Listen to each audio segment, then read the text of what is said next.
कौन है ये लोग? कहां से आते हैं ये? भाई भाई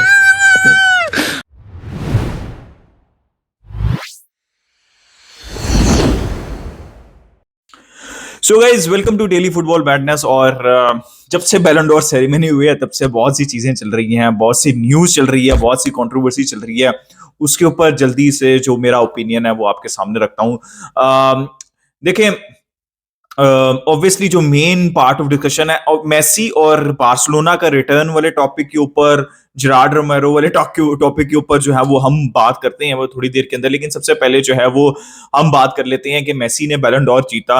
ऑब्वियसली ऑलमोस्ट सारे प्लेयर्स जितने भी थे उन्होंने कॉन्ग्रेचुलेट किया, जिसमें एम्बापे भी थे, हालैंड भी थे।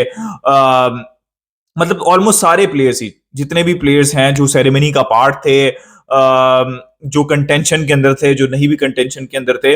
और ऑब्वियसली कुछ प्लेयर्स ने नहीं किया, विच इज फाइन, राइट। मतलब ना कॉन्ग्रेचुलेट किया ना कोई क्रिटिसिज्म दिया, राइट। लेकिन कुछ एलिमेंट्स हैं जो कि ऑब्वियसली क्रिटिसिज्म दे रहे हैं, which is also fine, because जब भी कोई प्लेयर बैलन डोर जीतता है, बिकॉज हालैंड जो थे वो काफी ज्यादा स्ट्रॉन्ग कैंडिडेट थे, just like 2019 also, just like 2018 जहां पे रोनाल्डो, क्रिस्टियानो रोनाल्डो और मॉड्रिच जो है वो क्लोज कैंडिडेट्स थे। तो जब भी क्लोज कंपटीशन होता है तब कंट्रोवर्सी तो रहती है, which is fine in my opinion, right. तो ये कंट्रोवर्सी और ओपिनियन कि उसको जीतना चाहिए था, नहीं उसको जीतना चाहिए था, इट इज फाइन, राइट। लेकिन एक कंट्रोवर्सी हुई जिसके अंदर पहली दफा नहीं हुई कि क्रिस्टियानो रोनाल्डो के ऑफिशियल अकाउंट से एक कमेंट किया गया। और आप सबको पता है कि उसके अंदर एक जर्नलिस्ट थे जो कि कह रहे थे कि ये जो है बैलन डोर, मतलब उसका जो उसकी मोरल ऑफ द स्टोरी है उस पोस्ट का, वो ये था कि भाई मेसी जो है वो डिजर्व नहीं करते थे, मेसी के 5 बैलन डोर ही बनते थे और 5 से ज्यादा नहीं होने चाहिए थे। और उन्होंने कुछ लोगों प्लेयर्स के नाम लिखे कि उनको जब ये बैलन डोर मेसी को मिला था, स्पेशली ये वाला भी हालैंड को मिलना चाहिए था। तो मैंने जैसे कहा कि लोग क्रिटिसाइज कर रहे हैं, अपना ओपिनियन दे रहे हैं, लेकिन एक है ना स्ट्रेचर होता है आपका, बीइंग क्रिस्टियानो रोनाल्डो या बीइंग लियोनेल मेसी या इवन एम्बापे और हालैंड आल्सो, राइट।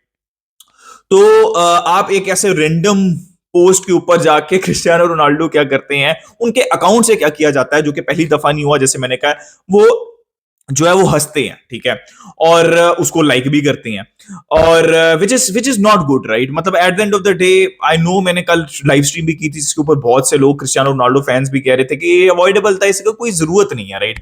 इसका एक एक जो एलिमेंट है वो ये हो सकता है कि ये जो पीआर टीम है जो मैनेज करती है, ऑब्वियसली बहुत कम होता है कि जो प्लेयर्स हैं वो खुद मैनेज कर रहे होते हैं, बट रिस्पॉन्सिबल तो प्लेयर ही होता है ना। फॉर एग्जाम्पल, जो जिस अकाउंट से भी जो भी कमेंट किया जाता है, जिसके नाम पे होता है वही रिस्पॉन्सिबल होता है। तो अगर ये बार बार हो रहा है तो ऑब्वियसली पता है, इतनी बड़ी पहले भी फैक्टर्स के ऊपर कंट्रोवर्सी क्रिएट हुई थी, तो क्रिस्टियानो रोनाल्डो को पता है कि पहले भी हुआ था और अब ये दोबारा हुआ है, तो इसका मतलब है कि वो भी इस चीज को एंडोर्स कर रहे हैं, वो इस चीज से रोक नहीं रहे अपनी टीम को, राइट। तो उन्होंने कमेंट कर दिया, ठीक है।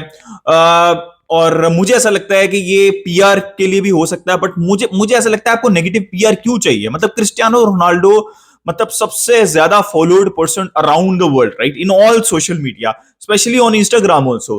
तो क्रिस्टियानो रोनाल्डो को इस तरह की चीजों की जरूरत नहीं है, राइट। आई थिंक ये चीजें क्रिस्टियानो रोनाल्डो को कुछ खुद भी समझनी चाहिए। आई नो कि it worked really well because Messi Ballon d'Or जीते और अगले दिन मेसी और रोनाल्डो दोनों का नाम लिया जा रहा है, which has always been the case in the last 15-20 years. तो this is how they handle, right. इस तरह की चीजों से, मतलब ये पीआर इसी तरह काम करती है। तो पहली बात तो ये हो गई। लेकिन मेरा बस सिंपल सा ओपिनियन ये है कि देखिए, मेसी को कोई फर्क नहीं पड़ रहा, मेसी के फैंस को भी कोई फर्क नहीं पड़ना, ठीक है। और लोग कह रहे हैं कि भाई ये उसने हंस के जो है वो, एक कुछ लोग डिफेंड कर रहे हैं इस बात को कि उसने हंस के उसका मजाक उड़ाया। भाई अगर उसने उस जर्नलिस्ट का मजाक उड़ाया तो पोस्ट को लाइक भी तो किया हुआ। तो ये जो एक मंजन बेचने की कोशिश की जा रही है, नैरेटिव बेचने की कोशिश की जा रही है, ये बिल्कुल भी सही नहीं है, क्योंकि पोस्ट को लाइक भी किया गया। देखो, मैं बार बार ये कह रहा हूं कि कोई फर्क नहीं पड़ रहा किसी को भी, लेकिन पॉइंट ये है कि हर किसी का फ्रीडम राइट है कि वो जो मर्जी कमेंट करे, जो मर्जी पोस्ट लाइक करे। वो क्रिस्टियानो रोनाल्डो का भी राइट है, राइट, हर बंदे का है, मेसी का है, हर बंदे का है। लेकिन आप इंटरव्यूज में ये भी कहते हैं कि मुझे मीडिया जो है वो नेगेटिव मेरे अगेंस्ट जो है वो एजेंडा चलाते हैं, क्यों नेगेटिव हैं आप साहब, बार बार पेस मॉर्गन के इंटरव्यू में पूछा, I don't know why they talk negative about me. इन्हीं चीजों की वजह से नेगेटिव चीजें, नेगेटिव पब्लिसिटी मिलती है, नेगेटिव पीआर मिलती है। तो आप कंप्लेन मत करें, मेरा कोई मसला नहीं है। मेरा ओपिनियन यह है कि जो मर्जी कमेंट करे, जो मर्जी हंसे रोए, जो मर्जी करे किसी की पोस्ट के ऊपर, लेकिन बाद में आप कंप्लेन मत करें कि मेरे अगेंस्ट जो है वो मीडिया रहता है, ठीक है। और हमेशा फैंस भी उनके जो है वो कंप्लेन करते हैं कि it is always Ronaldo versus media. अब आप ये इस तरह की कमेंट करेंगे तो मीडिया ने बोलना ही है, लोगों ने भी बोलना है। तो I think it was not in the good taste, right. देखिए 8 बैलन डोर जीत गया, आप 5 जीते, और वो जो 3 अगर जीते भी हैं जिसके ऊपर आप हा हा कर रहे हैं, वो उसमें आप कॉन्टेस्टेंट भी नहीं थे, राइट, आप कंपिटिटर भी नहीं थे, तो जीता तो कोई और जीता, तो उसके अंदर कोई मतलब स्टेक भी नहीं है आपका। तो आई जस्ट डोंट अंडरस्टैंड कि क्यों ऐसा उन्होंने कमेंट किया। बरखैर उन्होंने जो करना था वो कर दिया, but it is not in the good taste. So मुझे ऐसा लगता है कि यार क्रिस्टियानो रोनाल्डो जो है वो ये चीज अवॉइड कर सकते थे। मेरा अपना ओपिनियन ये है कि अवॉइड कर सकते थे, बिकॉज एक प्लेयर बैलन डोर जीता है, ठीक है, और इतनी मतलब अच्छी राइवलरी रही है। और अगर आप मेसी का रिस्पांस भी देखें, उनसे भी क्रिस्टियानो रोनाल्डो के रिलेटेड जो है वो पूछा गया, आपने 8 जीते हैं, उन्होंने क्रिस्टियानो रोनाल्डो ने 5 जीते हैं, तो आप क्या कहना चाहेंगे। तो उन्होंने कोई कंपैरिजन नहीं किया, कुछ नहीं किया, सिर्फ ये बात की कि it has been a great journey, बहुत कंपेटिटिव रहा, और ये सारी अच्छी अच्छी बातें, पॉजिटिव पॉजिटिव बातें की। आप नहीं ये करना चाहते तो आप ये भी ना करें, ठीक है। तो मतलब किसी को कोई फर्क नहीं पड़ रहा, सिर्फ आपकी अपनी रेपुटेशन खराब हो रही है। और ऑब्वियसली जो फॉलो करते हैं क्रिस्टियानो रोनाल्डो को, वो करते रहेंगे, because he has been a great player. तो गाइज ये एक कंट्रोवर्सी थी, इसके ऊपर मैंने अपना ओपिनियन दे दिया। दूसरी कंट्रोवर्सी ये थी कि जेरार्ड रोमेरो को फिर मेसी ने तोड़ दिया। जेरार्ड रोमेरो ने बैलन डोर की सेरेमनी के बाद कहा कि वो लपोटा से मिले, और लपोटा और वो एक फेयरवेल मैच 2024 के अंदर न्यू कैंप नु के ऊपर ये चीज जो है वो डिसाइड हो गई है।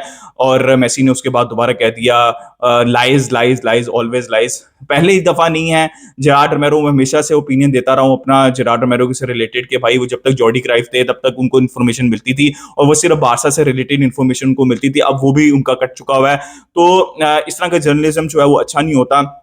जब तक आपको कोई चीज कंफर्म ना हो आप पोस्ट मत करें। इसलिए मैं हमेशा कहता हूं कि Fabrizio Romano is a much better journalist, is an all rounder, is a proper journalist. उनकी न्यूज भी खराब हुई हैं, लेकिन वो एक प्रॉपर तरीके से काम करते हैं, और इसी तरह जो है वो जेरार्ड रोमेरो को भी करना चाहिए। और जो लोग प्रॉपर तरीके से नहीं काम करते, उनकी जो है वो कहानी खत्म हो जाती है, जिस तरह जेरार्ड रोमेरो की लग रहा है कि कहानी खत्म हो रही है। तो लेकिन मैं ये चीज कहना चाहता हूँ लाजमी के बारसा को कुछ प्लान करना चाहिए, लपोटा को कुछ प्लान करना चाहिए, और आई थिंक वो करेंगे भी।